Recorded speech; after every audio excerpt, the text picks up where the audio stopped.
యాదవ్ గారితో మాట్లాడిన తర్వాత మీ మూర్తి గారు పూర్తిగా విశ్లేషించండి సార్ ఒకసారి. యాదవ్ గారు మీరేమంటారండి? పాండు యాదవ్ గారు సార్ ఇప్పుడు జమీన్ సార్ చెప్పండి. పాండు యాదవ్ గారు జమీన్ సార్ రాజేందర్ గారు మాట్లాడుతున్నారు. నేను ఒకసారి పాండు యాదవ్ గారి దగ్గరకు వచ్చి మీ దగ్గర వస్తాను రాజేందర్ గారు, మీకు అభ్యంతరం లేకపోతే. Sir okay okay okay Pandu Yadav గారు చెప్పండి సార్. ఈ ఫోర్సైట్ టీవీ వాళ్ళకు ముఖ్యంగా ధన్యవాదాలు తెలియజేస్తున్నాను సార్. అలాగే విశేషకులు మన పెద్దలకు హనుమంతనకు రాజేంద్ర అందరికీ ధన్యవాదాలు. ప్లీజ్. అయితే ఈ గత ప్రభుత్వంలో ఆర్టీసీ అన్యాయానికి గురైందని చెప్పేసి ఈ ప్రభుత్వం ముఖ్యమంత్రి రేవంత్ రెడ్డి గారు చాలా స్పష్టంగా చెప్పారు. అయితే మహాలక్ష్మి స్కీమ్ తోని 200 కోట్లు వచ్చినాయనేది ఇప్పుడు చెక్ ఇచ్చిర్రు ప్రభుత్వం నుంచి ఆర్టీసీకి వచ్చిన అంటారు. చాలా సంతోషకరమైన విషయమే. అయితే మేమేమంటున్నామంటే మేము ఈ సంస్థ నుంచి వాళ్ళు పెట్టిన మహాలక్ష్మి స్కీమ్ సక్సెస్ కావడానికి కారణానికి ఆర్టీసీ కండక్టర్ డ్రైవర్ వర్కర్లని నేను తెలియజేస్తున్నాను సార్. ఈ కండక్టర్ డ్రైవర్లను ఎక్కడ ఉంచారు సార్? ఉంచలేరు. అప్పుడు ఉన్నప్పుడు గత ప్రభుత్వంలో ఉన్నప్పుడు 40,000 పైన మంది కార్మికులు ఉంటే ఈ ప్రభుత్వం వచ్చిన తర్వాత ఇందులో చిన్న చిన్న కారణాలు లేకున్నా కారణాలు చూపించే విధంగా సస్పెండ్ రిమూవ్ చేసి బయట పంపిస్తే ఇప్పుడు ఉన్న వాళ్ళతోని ఇంతకన్నా ఎక్కువ కిలోమీటర్ తిరుగుతున్నాయి సార్. అది ఎలా సాధ్యమవుతుంది? అందులో కార్మికులు ఎంత నష్టపోతున్నారు, ఎంత అన్యాయం గురవుతున్నారు. ఇందులో ఉన్న వాళ్ళకి మేము కూడా వర్కర్లమే కదా. మానవ దృక్పథంతో ప్యాసింజర్లకు మన బస్సుల ద్వారా సర్వీస్ చేయాలి కదా. అక్కడ వర్కర్లు తక్కువ అయిపోయి వాళ్ళకి పని భారాలు పెంచి అక్కడ ఉన్న కండక్టర్ డ్రైవర్లకు వాళ్ళ తీవ్ర ఆవేదనకు లోనై కొంతమంది రోగాల పాలవుతున్నారు.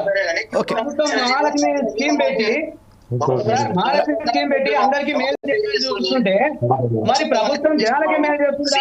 మరి ఇందులో పనిచేసే వాళ్ళ కండక్టర్ డ్రైవర్లకి మేలు చేస్తుందా? కండక్టర్ డ్రైవర్లు మిషన్లు గారు, ఈ రోబోలు గారు, ఇది ఒక డ్రైవర్ కండక్టర్ ఈ ప్రభుత్వం ద్వారా తెలియాలి. అయితే రిమూవల్ సస్పెండ్ చేయడం వల్ల ఎంత నష్టపోతున్నది, ఎంత లాభం పోతున్నది? కార్మికులకు నష్టం అంటే ప్రభుత్వాలు నడిపేది ప్రజలను చూసుకోవాలి, ప్లస్ ఇక్కడ వర్కర్లను చూసుకోవాలి.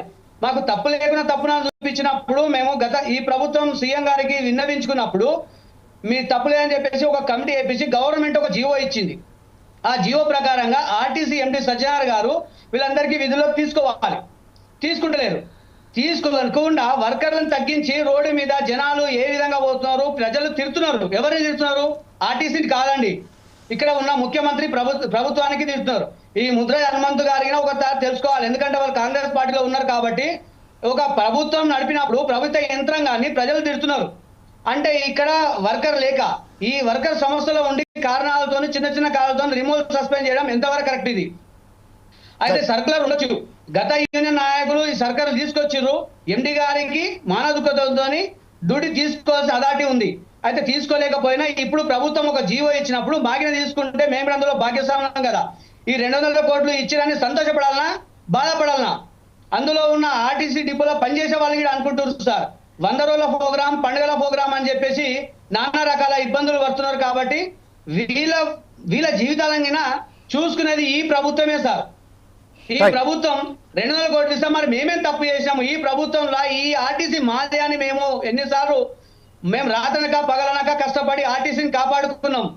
తెలుసో తెలియకో ఏదో చిన్న తప్పు, కొన్ని తప్పులు లేకున్నా తప్పులు సృష్టించి చేశారు సార్.